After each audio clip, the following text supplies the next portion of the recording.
Amin.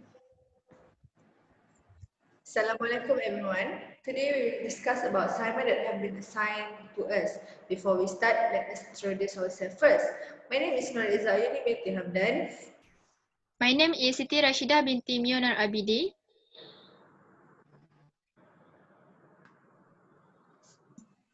My name is SYAFIQAH binti ROSLAN. And my name is HANNANI binti ZOLHI. Our topic today is public finance. Before we go further, we need to know what is the concept of public finance. Public finance is a study of income and expenditure of the government at the central, state and local levels. Government has to perform certain function in a country, for example, supply certain public or collective good which individual cannot perform. Okay, in a smaller view, public finance is defined only as study of income and expenditure of the government.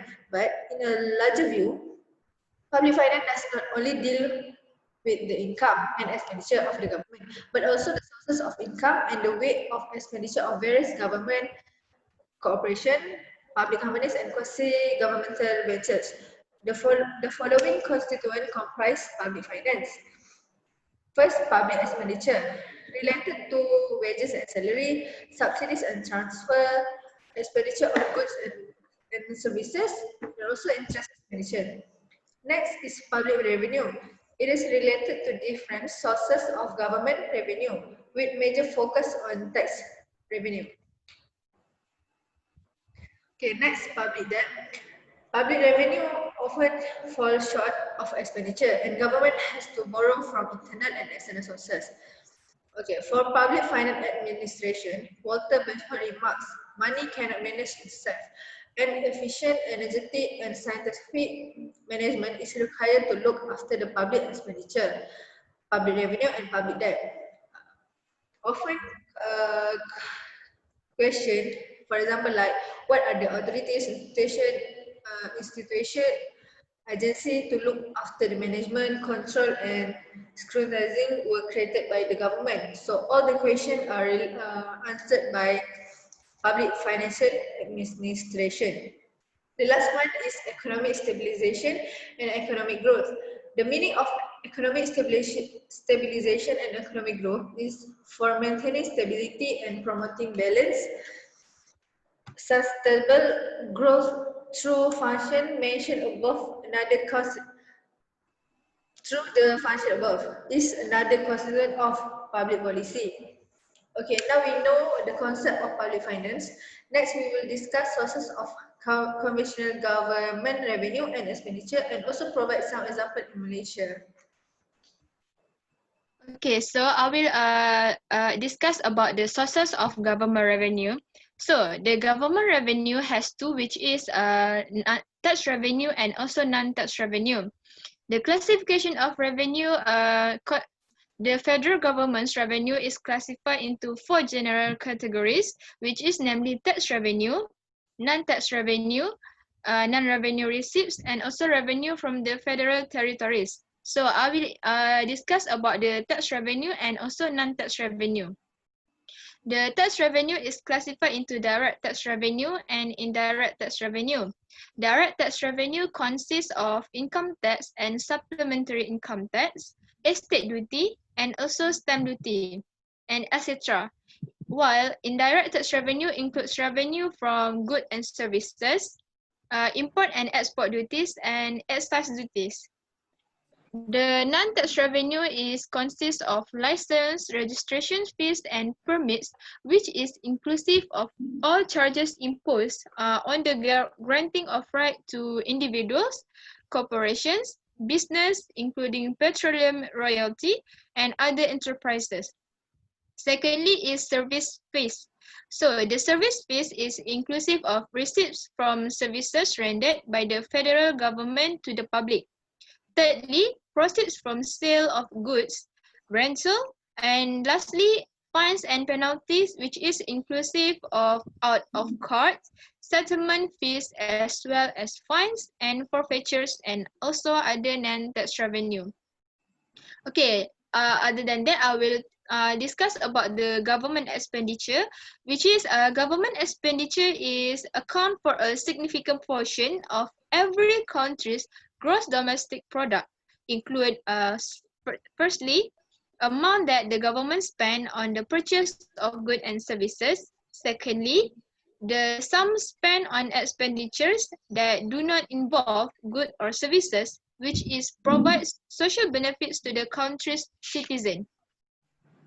Specifically, government expenditure can be categorized into defense, education, transportation, healthcare, and also other expenditure.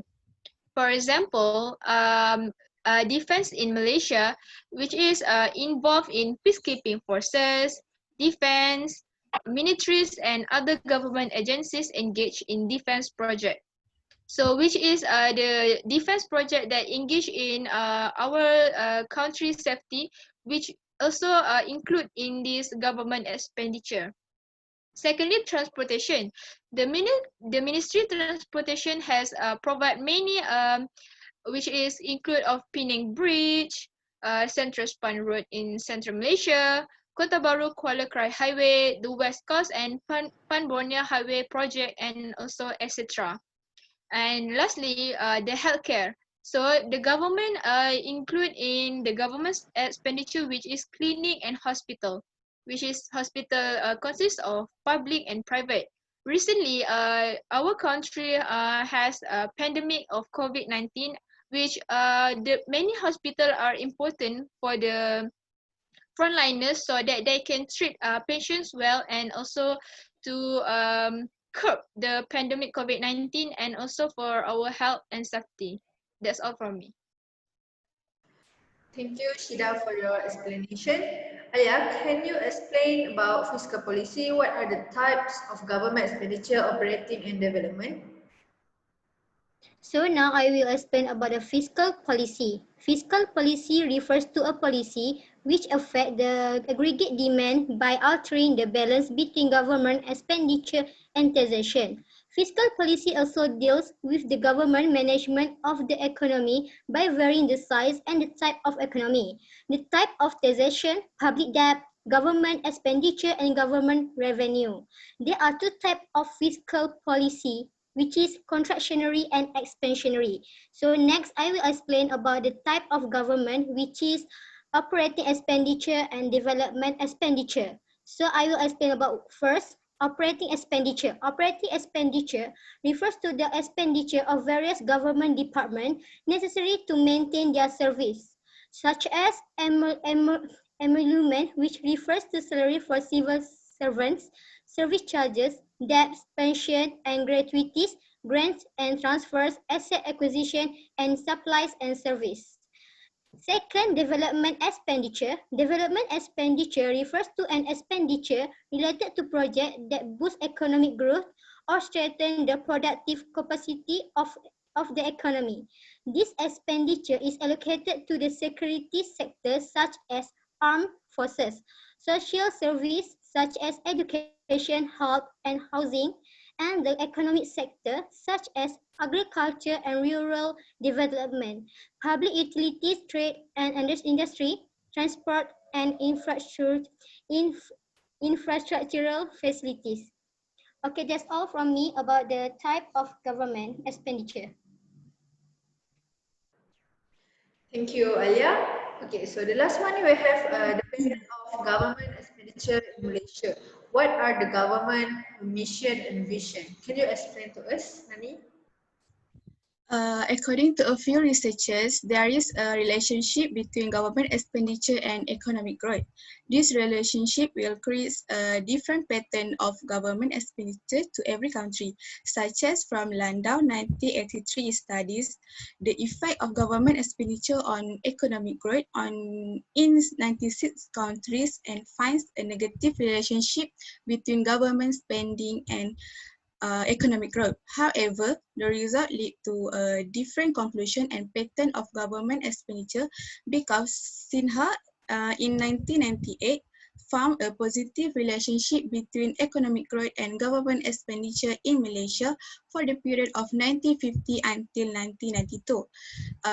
From the statistic of Economic Planning Unit of Malaysia and International Financial Statistic of International Monetary Fund shows that the Malaysian government expenditures trend and a real GDP per capita trend shows almost a consistent increase throughout the period of 1980 until 2013.